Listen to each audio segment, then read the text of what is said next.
जय माता दी। नमस्कार दोस्तों, स्वागत है आप सभी का हमारे YouTube चैनल लक्ष्मी शर्मा की कहानियां पर। आज सुनिए शनि महाराज की कथा। शनिवार को आधिपति देव शनि देवता का दिन कहा जाता है। शनि देवता व्यक्ति को उनके कर्मों के अनुसार फल देते हैं, इसलिए उन्हें न्याय का देवता भी कहा जाता है। कहते हैं कि शनि की दृष्टि जिस मनुष्य पर पड़ जाए, या तो वो राजा बन जाता है या फिर रंक। शनि भगवान की महादशा का सामना कर रहे व्यक्ति को शनिवार का व्रत रखना चाहिए, क्योंकि अगर कर्मों के फलदाता आपके पूजा से खुश हो गए तो आपके जीवन से दुखों का अंत हो जाएगा। अब सुनिए शनि महाराज की व्रत कथा। कथा को पूरा जरूर सुनिएगा और दूसरों के पास भी शेयर करें। दोस्तों, वैसे तो सूर्य पुत्र शनि देव के कई मंदिर भारत में स्थित हैं, लेकिन कुछ मंदिर ऐसे हैं जिनका अपना अलग महत्व है और इन मंदिरों के साथ कुछ धार्मिक कहानियां भी जुड़ी हुई है। ऐसा ही एक मंदिर है शनि सिंगनापुर। आज मैं इसी मंदिर से जुड़ी कथा आपको सुनाने जा रही हूँ। यह मंदिर महाराष्ट्र के अहमदनगर जिले के पास एक गांव सिंगनापुर में स्थित है, इसलिए इसे शनि सिंगनापुर मंदिर कहा जाता है। अहमदनगर से इस मंदिर की दूरी 35 किमी है।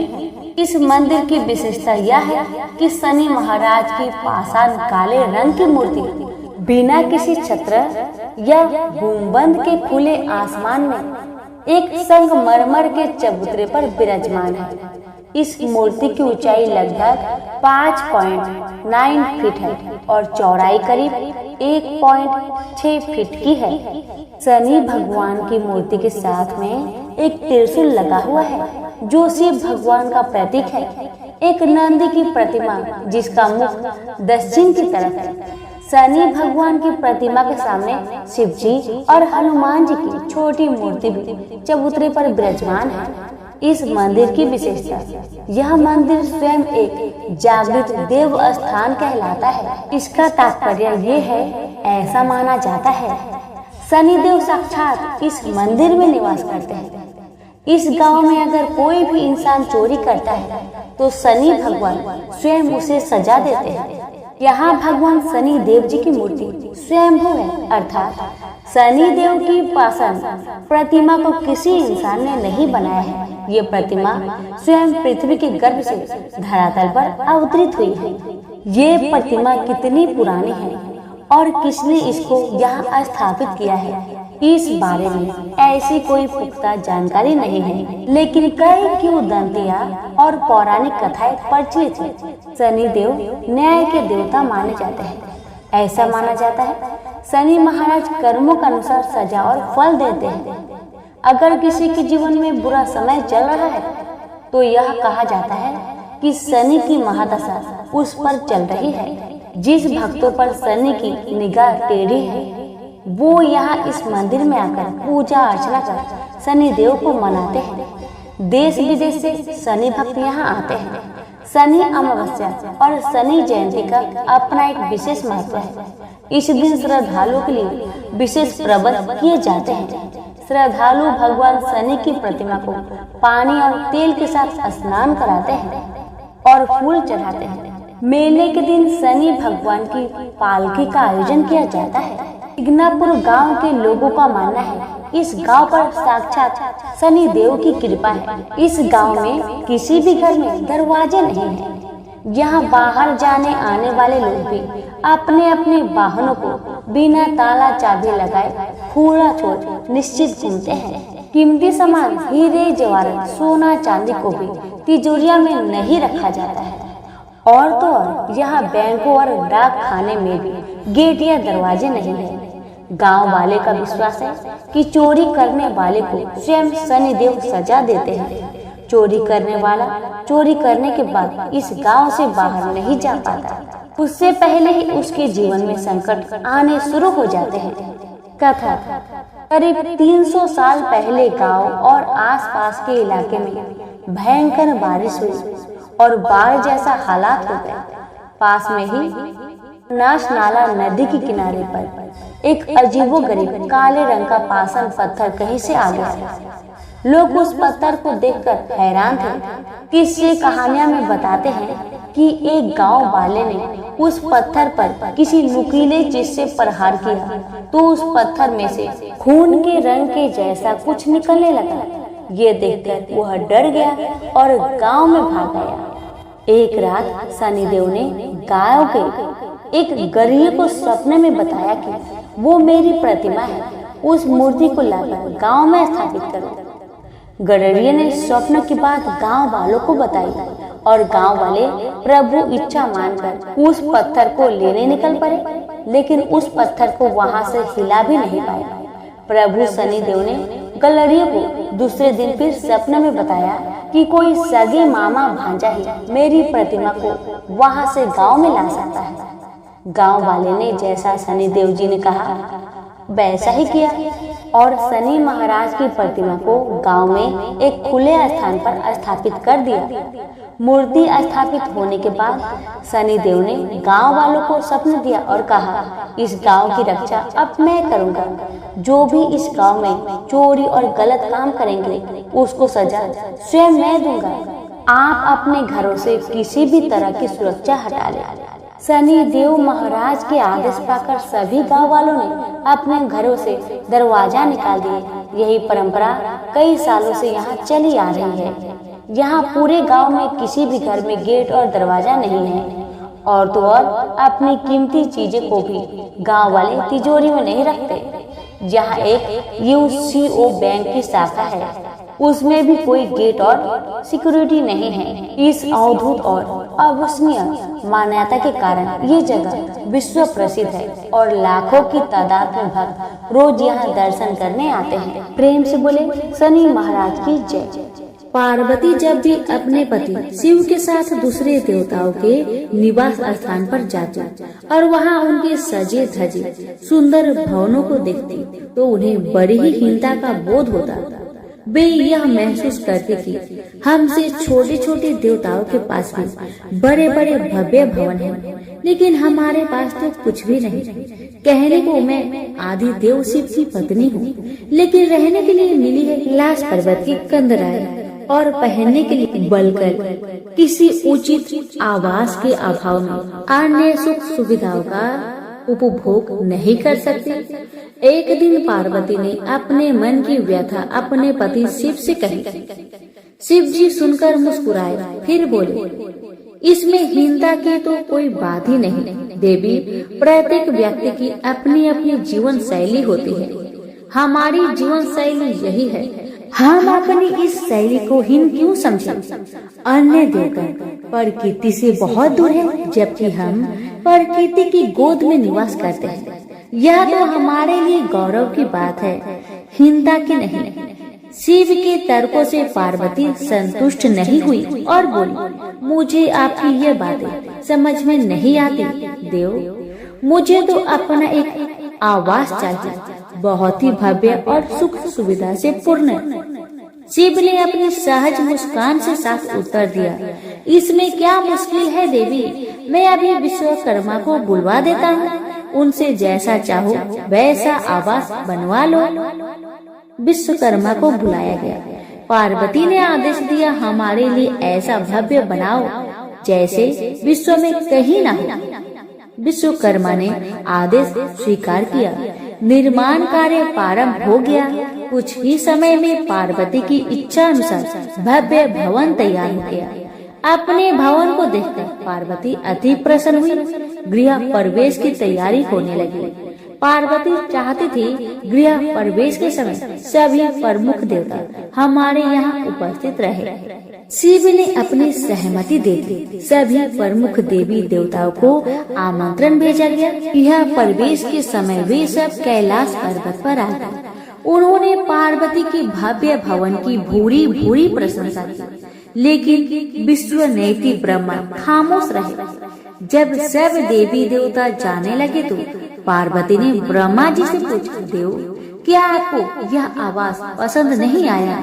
ब्रह्मा जी ने आश्चर्य व्यक्त करते हुए पार्वती से प्रश्न किया, देवी मैंने कब ऐसा कहा? आपके चेहरे की भाव भंगिमा कुछ ऐसे कह रही है प्रभु। पार्वती ने अपनी शंका स्पष्ट की। फिर ब्रह्मा जी को मौन देखकर पार्वती ने अपनी बात आगे बढ़ाई। तो आप कुछ संकोच कर रहे हैं, स्पष्ट कहिए क्या बात है? ब्रह्मा जी ने तनिक रुककर उत्तर दिया, देवी और तो सब ठीक है, लेकिन इस प्रसाद पर शनि की कुदृष्टि है। इतना कहकर वे वहाँ से चले गए। पार्वती ने ब्रह्मा जी की बात शिव को बतलाई तो वे कुछ चिंता में पड़ गए। पार्वती ने पूछा, प्रभु शनि की दृष्टि से क्या हो सकता है? यह प्रसाद जल सकता है? भगवान शिव ने उत्तर दिया, हाँ। यह सुनकर पार्वती भी चिंतित हो गई और बोली, प्रभु इसके लिए कोई उपाय कीजिए। शिव ने निराश व्यक्त की, शनि की दृष्टि को हटाना सरल नहीं है देवी। शिव का उत्तर सुनकर पार्वती आवेश में आ गई और बोली, सरल क्यों नहीं है? आप अभी शनि लोक जाइए और शनि देव से कहिए कि वह हमारे प्रसाद से अपनी कुदृष्टि हटा ले। यदि वह मान जाए तो आप तत्काल उसे कोई वरदान दे दीजिएगा, और यदि न माने तो आप अपना डमरू जोर से बजा दीजिएगा। मैं स्वयं अपने प्रसाद को आग लगा दूंगा। यदि प्रसाद को जलना ही है तो यह मेरे हाथों से जलेगा, शनि की कुदृष्टि से नहीं। इसके बाद मैं शनि को श्राप दूंगी। पार्वती की इच्छा अनुसार शिव शनि लोक गए। वहाँ शनि देव ने उनकी अभ्यर्थना की और आदर के साथ आसन पर बैठाया। आसन ग्रहण करने के बाद शिव ने अपने आने का प्रयोजन बताया। देवी पार्वती ने जो प्रसाद बनवाया है उस पर तुम्हारी कुदृष्टि है, अतः वे चाहती है कि तुम उधर से अपनी कुदृष्टि हटा लो। शनि देव ने करवध होकर निवेदन किया, आप निश्चित रहे देव। माता पार्वती के प्रसाद पर कुदृष्टि डालने का मैं दुस्साहस नहीं कर सकता। शनि से आश्वासन पाकर शिव प्रसन्न हो गए। शनि मैं तुमसे प्रसन्न हूँ, तुम जो चाहे वर मांग सकते हो, भोलेनाथ ने कहा। शनि ने विनम्र भाव से कहा, प्रभु आपका दिया हुआ सब कुछ मेरे पास है, अब मैं और क्या मांगू? हाँ, एक इच्छा अवश्य है, वह है आपका तांडव नृत्य देखने की। बहुत दिन हो गए उसे देखे हुए, आप अपना नृत्य दिखला सके तो कृपा होगी। शनि का यह अनुरोध शिव को अच्छा लगा। उन्होंने तत्काल अपना डमरू उठा लिया और लगे नृत्य करने। भोले भंडारी ये भी भूल गए कि पार्वती ने डमरू की आवाज सुनकर अपने नवनिर्मित प्रसाद को जला देने की बात कही थी। बस डमरू बजा बजा कर नृत्य करते रहे। उधर पार्वती ने जब कैलाश पर डमरू की ध्वनि सुनी तो उन्होंने सोचा कि शनि ने अपने कुदृष्टि हटाना अस्वीकार कर दिया है, अतः वे बहुत दुखी हुई। उन्हें लगा कि यदि मैं तत्काल अपने नवनिर्मित आवाज को आग लगा दूंगी तो वह शनि की कुदृष्टि से बच जाएगा। अतः उन्होंने स्वयं ही अपने प्रसाद में आग लगा दी। वह धू धू करके जल उठा। प्रसाद को जलता देख पार्वती का शनि पर क्रोध धीरे धीरे बढ़ने लगा। अब वे उसे श्राप देने को तैयार हो गए, लेकिन उसी समय भगवान शिव वहाँ पहुँच गए। उन्होंने प्रसाद को जलते देखा तो वे आश्चर्यचकित रह गए। उनकी समझ में ही नहीं आया कि यह कैसे हो गया। फिर अचानक उन्हें सब कुछ स्मरण हो गया। अपनी भूल का उन्हें एहसास हुआ। उन्होंने पार्वती को सब कुछ सुनाया। सच्चाई जानकर पार्वती को भी अपनी जल्दबाजी पर दुख हुआ। अब शनि को श्राप देने का कोई अर्थ नहीं था, प्रत्यक्ष उसका कहीं कोई अपराध नहीं था। फिर भी पार्वती और शिव को यह लग रहा था कि यह सब हुआ शनि की कुदृष्टि से ही, लेकिन स्थिति को देखते हुए वे दोषी नहीं ठहरा सकते। प्रेम से बोलिए शनि महाराज की जय। उमापति शंकर भगवान की जय। पिपलाद ऋषि का नाम आप सभी ने सुना होगा। वह महर्षि दधीचि के पुत्र थे। महर्षि दधीचि जिन्होंने अपनी हड्डियों का दान कर दी थी, जिससे इंद्र का वज्र बनाकर और वृत्रासुर का संहार संभव हो पाया था। यह घटना ब्रह्म पुराण की है। शमशान में जो महर्षि दधीचि के मांस पिंड का दाह संस्कार हो रहा था, तो उनकी पत्नी अपने पति का वियोग सहन न कर पाई और पास में स्थित पीपल के वृक्ष की कोटर में जो जड़ों के कारण एक गड्ढा बन जाता है, उसमें अपने 3 वर्ष के बालक को रखकर स्वयं चीता पर सती हो गई। इस प्रकार महर्षि दधीचि और उनकी पत्नी का बलिदान हो गया। किंतु पीपल की कोटर में रखा बालक भूख प्यास से तड़पने लगा और चिल्लाने लगा। जब कोई वस्तु से नहीं मिली तो कोटर में गिरे हुए पीपल के फल खाकर वह बड़ा होने लगा। एक दिन देव ऋषि नारद वहाँ से गुजर रहे थे। नारद जी ने पीपल की कोटर में बालक को देखकर उससे उसका परिचय पूछा। बालक ने अपना परिचय दिया और बताया कि मैं नहीं जानता कि मैं कौन हूँ। नारद ने पूछा, तुम्हारा जनक कौन है? तब बालक ने उसी तरह का उत्तर दिया कि वह नहीं जानता कि उसके जनक कौन है। तब नारद जी ने अपना ध्यान धरकर उस बच्चे के बारे में पूरी जानकारी निकाली और उसे बताया कि तुम महान दधीचि के पुत्र हो। तुम्हारे पिता की अस्थियों का वज्र बनाकर ही देवताओं ने असुरों पर विजय प्राप्त की थी। नारद ने बताया कि तुम्हारे पिता दधीचि की मृत्यु मात्र 31 वर्ष की उम्र में ही हो गई थी। बालक ने अपने पिता की अकाल मृत्यु के बारे में जानना चाहा। तब नारद जी ने बताया कि उन पर आई इस विपत्ति का कारण शनिदेव की महादशा थी। नारद जी ने उस बालक को पिपलाद नाम दिया, क्योंकि वह पीपल के पत्ते और उसका गुदा खाकर बड़े हुए थे। उसके बाद नारद जी ने उसे दीक्षित किया। नारद जी के जाने के बाद उस बालक ने, जिसका नाम पिपलाद था, ब्रह्मा जी की घोर तपस्या की। ब्रह्मा जी ने जब बालक से वर मांगने के लिए कहा तो पिपलाद ने अपने दृष्टि मात्र से किसी को भी जलाने की शक्ति मांगी। ब्रह्मा जी ने उसे वरदान दे दिया। ब्रह्मा जी के वरदान के बाद पिपलाद ने सबसे पहले शनि देव का आह्वान किया और उन्हें अपने सामने प्रस्तुत किया।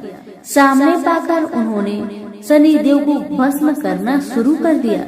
शनि देव शरीर से जलने लगे। ब्रह्मांड में कोलाहल मच गया। सूर्य पुत्र शनि की रक्षा के लिए सारे देवता विफल प्रतीत हो रहे थे। सूर्य ने अपनी आंखों के सामने अपने पुत्र को जलता हुआ देखा। ब्रह्मा जी उसे बचाने के लिए विनय निवेदन किया। ब्रह्मा जी ने स्वयं पिपलाद के सम्मुख प्रकट होकर शनि देव को छोड़ने के लिए कहा, किंतु वह तैयार न हुए। ब्रह्मा जी ने एक के बदले 2 वरदान मांगने की बात कही। तब पिपलाद ने खुश होकर 2 वरदान मांगे। पहला, जन्म से 5 वर्ष तक किसी भी बालक की कुंडली में शनि उसको कारक नहीं होगा। जैसे मैं अनाथ हुआ, शनि के कारण कोई और अनाथ नहीं होगा। दूसरा, उन्होंने कहा मुझे अनाथ को पीपल में शरण दी थी। जो व्यक्ति सूर्य उदय से पूर्व पीपल वृक्ष पर जल चढ़ाएगा, उस पर शनि की बुरी महादशा का असर नहीं होगा। माँ जी ने तथास्तु कहकर वरदान दिया। तब पिपलाद ने चलते हुए शनि को अपने ब्रह्म दंड से उसके पैरों पर आघात करते हुए मुक्त किया, जिससे शनि देव के पैर क्षतिग्रस्त हो गए और वह पहले जैसे तेजी लायक नहीं रहे। आता तभी से शनि को शनिचराय, जिसे हम आम भाषा में शनिचर कहते हैं, कहा जाता है कि रतिया शनिचरा जो धीरे धीरे चलता है, वह शनिचराय आग से जलने के कारण शनि की काया काली पड़ गई। आप अक्सर किसी भी पीपल के पेड़ के नीचे शनि की काली मूर्ति जरूर देखते होंगे। उसके पीछे यही पौराणिक कारण है। जब शनि की महादशा या 7.5 चलती है, जो आपके लिए अच्छी नहीं है, तो ज्ञानी जनों के पास बहुत सारे उपाय होते हैं, परंतु आम जनों को करने का एक साधारण सा उपाय मैं आपको बताती हूँ, जिसका लाभ 100% मिलता है।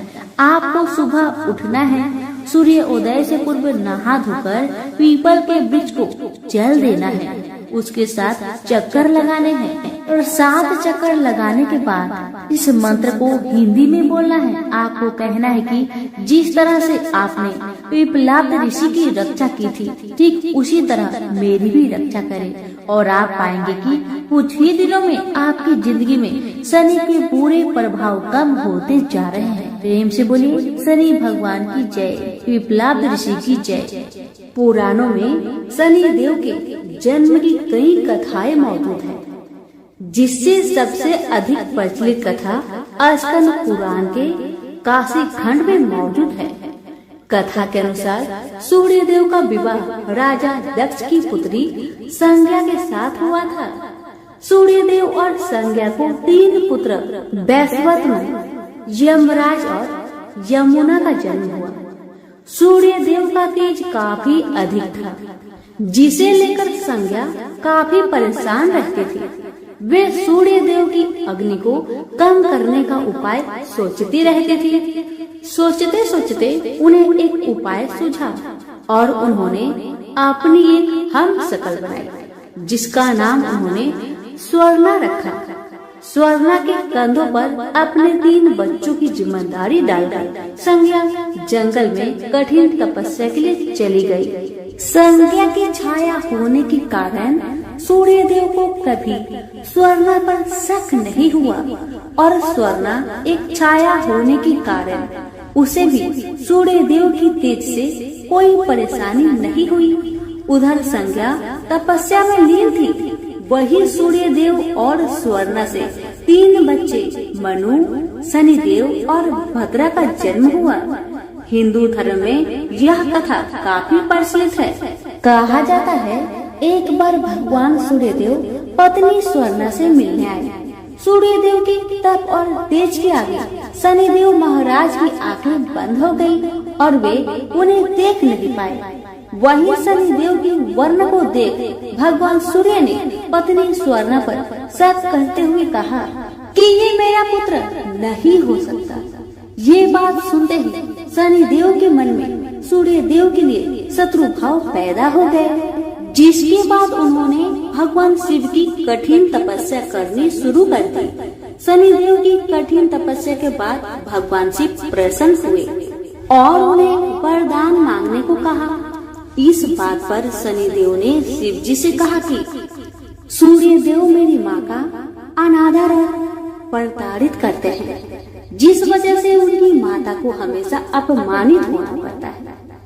उन्होंने सूर्य देव से ज्यादा शक्तिशाली और पूजनीय होने का वरदान मांगा। शनिदेव की इस मांग पर उन्होंने शनिदेव को नवग्रहों का स्वामी होने का वरदान दिया। उन्हें सबसे श्रेष्ठ स्थान की प्राप्ति हुई। इतना ही नहीं, उन्हें ये भी वरदान दिया गया कि सिर्फ मानव जातक का ही नहीं बल्कि देवता, असुर, गंधर्व, नाग और जगत के सभी प्राणी उनसे भयभीत रहेंगे। प्रेम से बोलिए शनि महाराज की जय हो। एक ब्राह्मण को सपने में नीली घोड़ी पर नीले कपड़े पहने एक आदमी दिखाई देता है और कहता है, हे ब्राह्मण देवता, मैं तेरे लगूंगा। ब्राह्मण घबरा कर उठ गया। अगले दिन यही सपना उसे फिर आता है। यह सपना उसे रोज आने लगा। वह परेशान हो गया और चिंता के मारे दुबला होने लगा। उसकी पत्नी ने कारण पूछा तो उसने सपने के बारे में बताया। ब्राह्मणी बोली, वे अवश्य ही शनि महाराज होंगे। अब की बार देखे तो कहना लग जाओ, पर 1.25 पहर से ज्यादा मत लगना। उस दिन सपना आने पर ब्राह्मण ने कहा, लग जाओ, पर कितने समय के लिए लगोगे? शनि जी बोले, 7.5 वर्ष का लगूंगा। ब्राह्मण ने कहा, क्षमा करे शनि जी, इतना भारी तो मुझसे झेला नहीं जाएगा। तब शनि जी बोले, तो 5 वर्ष का लग जाऊंगा। ब्राह्मण बोला, यह भी मेरे लिए ज्यादा है। शनि जी बोले 2.5 साल का लग जाओ। ब्राह्मण ने मना किया तो शनि जी कहने लगे 1.25 पहर का तो लगूंगा ही, इतना तो कोढ़ी कलंगी भिखारी के भी लग जाता हूँ। तब ब्राह्मण ने कहा ठीक है। ब्राह्मण को 1.25 पहर की शनि की दशा लग गई। ब्राह्मण ने नींद से जाकर ब्राह्मणी से कहा मेरी 1.25 पहर शनि की दशा लग गई है, इसलिए मैं जंगल में जाकर यह समय बिताऊंगा। मेरे लिए खाने पीने का सामान बांध दे। मेरे पीछे से किसी से लड़ाई झगड़ा ना हो, इसका ध्यान रखना। ज्यादातर घर में ही रहना, बच्चों का भी ध्यान रखना। इस 1.25 पहर के समय में कोई गाली भी दे तो चुपचाप सुन लेना, बहस मत करना। यह सब समझाकर ब्राह्मण जंगल में चला गया। जंगल में ब्राह्मण एक पीपल के पेड़ के नीचे बैठ गया और हनुमान जी का पाठ करने लगा। 1 पहर बीत गया। ब्राह्मण ने सोचा बाकी बचा समय रास्ते में बीत जाएगा, इसलिए वहां से चल दिया। रास्ते में एक बाड़ी में मदिरे लगे देखे। माली से एक मदिरा खरीदा, पोटली में बांधा और आगे बढ़ा। आगे एक आदमी मिला जो असल में शनिदेव थे। ब्राह्मण से पूछा पोटली में क्या है? उसने कहा मदिरा है। शनिदेव बोले दिखाओ। ब्राह्मण ने पोटली खोली, उसमें राजकुमार का कटा हुआ खून से लथपथ सिर दिख। शनिदेव ब्राह्मण को राजा के पास ले गए और कहा कि इस ब्राह्मण ने राजकुमार की हत्या कर दी है, इसके पास पोटली में राजकुमार का सिर है। राजा ने कहा मैं यह नहीं देख सकता, इस ब्राह्मण को सूली पर चढ़ा दो। राजा के यहाँ हाहाकार मच गया। ब्राह्मण को सूली पर चढ़ाने से पहले पूछा गया कि उसकी कोई आखिरी इच्छा हो तो बताए। ब्राह्मण ने सोचा इसी तरह 1.25 पहर पूरा करना होगा। उसने कहा वह रोज बालाजी की कथा सुनता है, मरने से पहले अंतिम बार बालाजी की कथा सुनना चाहता हूँ। ब्राह्मण को कथा सुनाने का प्रबंध किया गया। कथा कहते कहते 1.25 पहर पूरा हो गया। शनि की दशा टलते ही राजकुमार शिकार खेल कर लौटता हुआ दिखाई दिया। राजकुमार को आता देख राजा बहुत खुश हुआ, लेकिन उसे निर्दोष ब्राह्मण की हत्या का दोष लगने का डर सताने लगा। उसने तुरंत घुड़सवार सैनिकों को ब्राह्मण को आदर सहित ले आने के लिए भेजा। ब्राह्मण राज दरबार में आया तो राजा ने क्षमा मांगी और पोटली दिखाने के लिए कहा। पोटली खोली तो उसमें मदिरा था। राजा ने इन सब के बारे में पूछा तो ब्राह्मण ने बताया मुझे 1.25 पहर की शनिचर की दशा लगी थी, इस कारण यह सब तमाशा हुआ। राजा ने पूछा यह दशा कैसे टलती है? ब्राह्मण बोला राजा ये सेठ के लगे तो काला हाथी या काला घोड़ा दान करे, गरीब के लगे तो पीपल की पूजा करे। तब बोले साचा शनिचर कहिए जाके पाव सदा ही पढ़िए। शनि की कहानी सुने, तिल का तेल और काला उड़द दान करे, काले कुत्ते को तेल से चूपर कर रोटी खिलाए तो शनिचर की दशा उतर जाती है। राजा ने उसे मदिरा वापस दे दिया। घर आकर ब्राह्मण ने मदिरा काटा तो उसके बीज की जगह हीरे मोती निकले। ब्राह्मणी ने पूछा यह कहाँ से लाए? आप तो कह रहे थे शनि की दशा लगी है। ब्राह्मण ने कहा जब दशा लगी थी तो यही मदिरा राजकुमार का सिर बन गया था। उतरती दशा के शनि जी निहाल कर गए। हे शनि देवता, जैसे ब्राह्मण के शनि की दशा लगी वैसे किसी के ना लगे, निहाल सबको करे। प्रेम से बोलिए शनि महाराज की जय हो। एक समय स्वर्गलोक में सबसे बड़ा कौन, ये प्रश्न पर 9 ग्रह में वाद विवाद हो गया। विवाद इतना बढ़ा कि परस्पर भयंकर युद्ध की स्थिति बन गई। निर्णय के लिए सभी देवता देवराज इंद्र के पास पहुँचे और बोले हे देवराज, आपको निर्णय करना होगा कि हम में से सबसे बड़ा कौन है। देवताओं का प्रश्न सुनकर देवराज इंद्र उलझन में पड़ गए। इंद्र बोले, मैं इस प्रश्न का उत्तर देने में असमर्थ हूँ। हम सभी पृथ्वी लोक में उज्जैनी नगरी में राजा विक्रम आदित्य के पास चलते हैं। देवराज इंद्र सहित सभी ग्रह उज्जैनी नगरी पहुँचे। महल में पहुंचकर जब देवताओं ने उनसे अपना प्रश्न पूछा तो राजा विक्रमादित्य भी कुछ देर के लिए परेशान हो उठे, क्योंकि सभी देवता अपनी अपनी शक्तियों के कारण महान थे।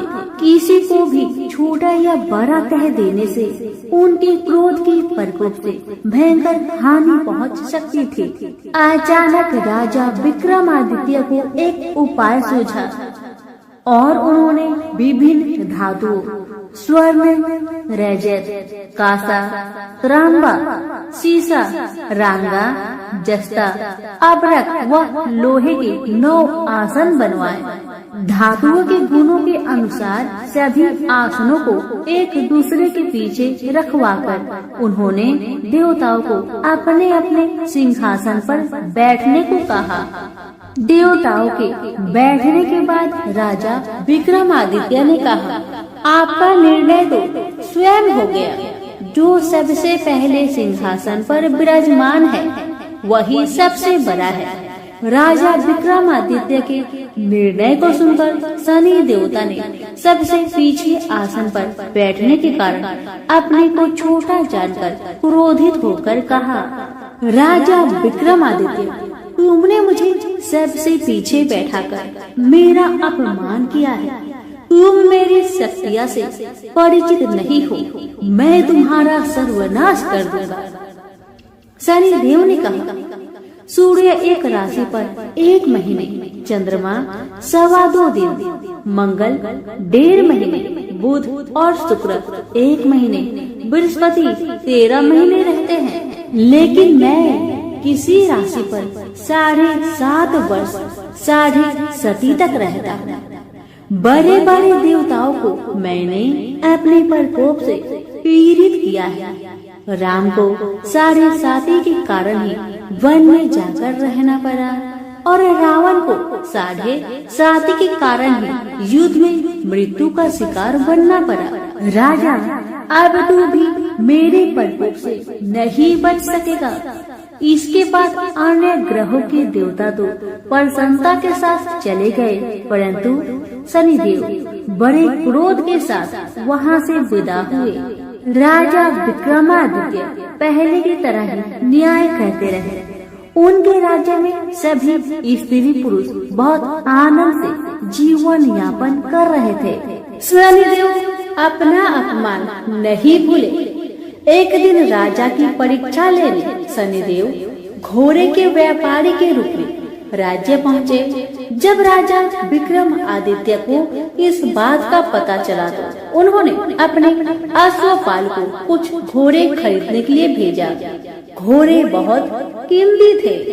अश्वपाल ने जब वापस लौटकर इस संबंध में बताया तो राजा विक्रम आदित्य ने स्वयं आकर एक सुंदर व शक्तिशाली घोड़े को पसंद किया। घोड़े की चाल देखने के लिए राजा उस घोड़े पर सवार हुए तो वह घोड़ा बिजली की गति से दौड़ पड़ा। तेजी से दौड़ता घोड़ा राजा को दूर एक जंगल में ले गया और फिर राजा को वहाँ गिराकर जंगल में कहीं गायब हो गया। राजा अपने नगर को लौटने के लिए जंगल में भटकने लगा, लेकिन उन्हें लौटने का कोई रास्ता नहीं मिला। राजा को भूख प्यास लगाई। बहुत घूमने पर उसे एक चारवाहा मिला। राजा ने उससे पानी मांगा। पानी पीकर राजा ने उस चारवाहे को अपनी अंगूठी दे दी। फिर उससे रास्ता पूछकर वह जंगल से निकलकर पास के नगर में पहुंचा। राजा ने एक सेठ की दुकान पर बैठकर कुछ देर आराम किया। उस सेठ ने राजा से बातचीत की तो राजा ने उसे बताया कि मैं उज्जैनी नगरी से आया हूँ। राजा के कुछ देर दुकान पर बैठने से सेठ जी की बहुत बिक्री हुई। सेठ ने राजा को बहुत भाग्यवान समझा और खुश होकर उसे अपने घर भोजन के लिए ले गया। सेठ के घर में सोने का एक हार खूंटी पर लटका हुआ था। राजा को उस कमरे में छोड़कर सेठ कुछ देर के लिए बाहर गया। तभी एक आश्चर्यजनक घटना घटी। राजा के देखते देखते सोने के उस हार को खूंटी निगल गई। सेठ ने कमरे में लौटकर हार को गायब देखा तो चोरी का संदेह राजा पर ही किया, क्योंकि उस कमरे में राजा ही अकेला बैठा था। सेठ ने अपने नौकरों से कहा कि इस परदेसी को रस्सियों से बांधकर नगर के राजा के पास ले चलो। राजा ने विक्रमादित्य से हार के बारे में पूछा तो उसने बताया कि उसके देखते ही देखते खूंटी ने हार को निगल लिया था। इस पर राजा ने क्रोधित होकर चोरी करने के अपराध में विक्रमादित्य के हाथ पांव काटने का आदेश दे दिया। राजा विक्रमादित्य के हाथ पांव काटकर उसे नगर की सड़क पर छोड़ दिया गया। कुछ दिन बाद एक तेली उसे उठाकर अपने घर ले गया और उसे अपने कोल्हू पर बैठा दिया। राजा आवाज देकर बैलों को हाँकता रहता। इस तरह तेली का बैल चलता रहा और राजा को भोजन मिलता रहा। शनि के प्रकोप की 7.5 पूरी होने पर वर्षा ऋतु प्रारंभ हुई। राजा विक्रमादित्य एक रात मेघ मल्हार गा रहा था कि तभी नगर के राजा की लड़की राजकुमारी मोहिनी रथ पर सवार उस तेली के घर के पास से गुजरी। उसने मेघ मल्हार सुना तो उसे बहुत अच्छा लगा और दासी को भेजकर गाने वाले को बुला लाने को कहा। दासी ने लौटकर राजकुमारी को अपंग राजा के बारे में सब कुछ बता दिया। राजकुमारी उसके मेघ मल्हार से बहुत मोहित हुई, अतः उसने सब कुछ जानकर भी अपंग राजा से विवाह करने का निश्चय कर लिया।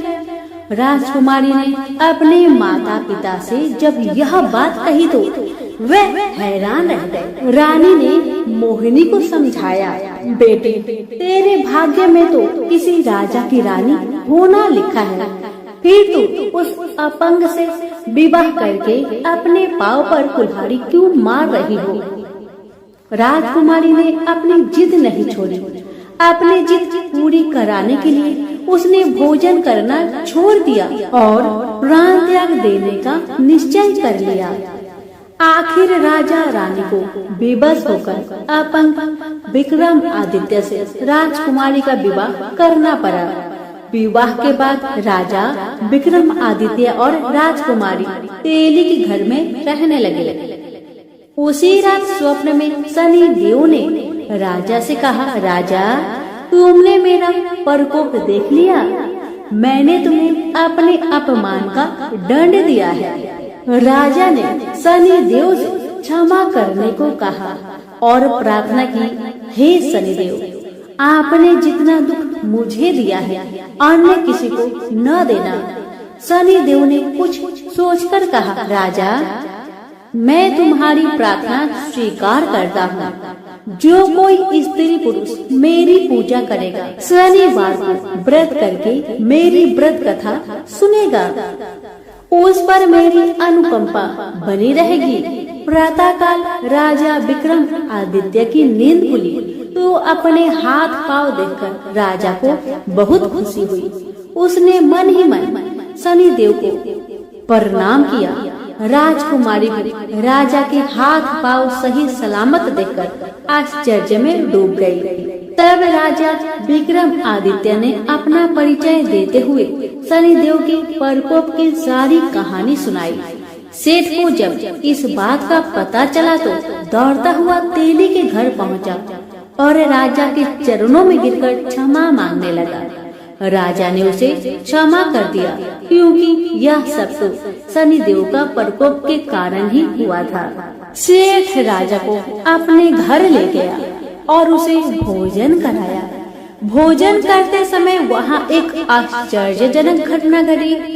सबके देखते देखते उस खूंटी ने हार उगल दिया। सेठ जी ने अपनी बेटी का विवाह भी राजा के साथ कर दिया और बहुत से स्वर्ण आभूषण धन आदि देकर राजा को विदा किया। राजा विक्रमादित्य राजकुमारी मोहिनी और सेठ की बेटी के साथ उज्जैनी पहुँचे तो नगर वासियों ने हर्ष से उनका स्वागत किया।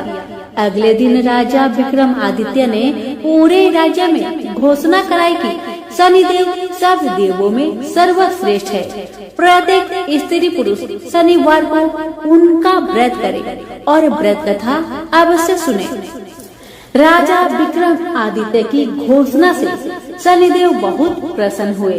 शनिवार का व्रत करने और व्रत कथा सुनने के कारण सभी लोग की मनोकामनाएं शनिदेव की अनुकंपा से पूरी होने लगी। सभी लोग आनंद पूर्वक रहने लगे।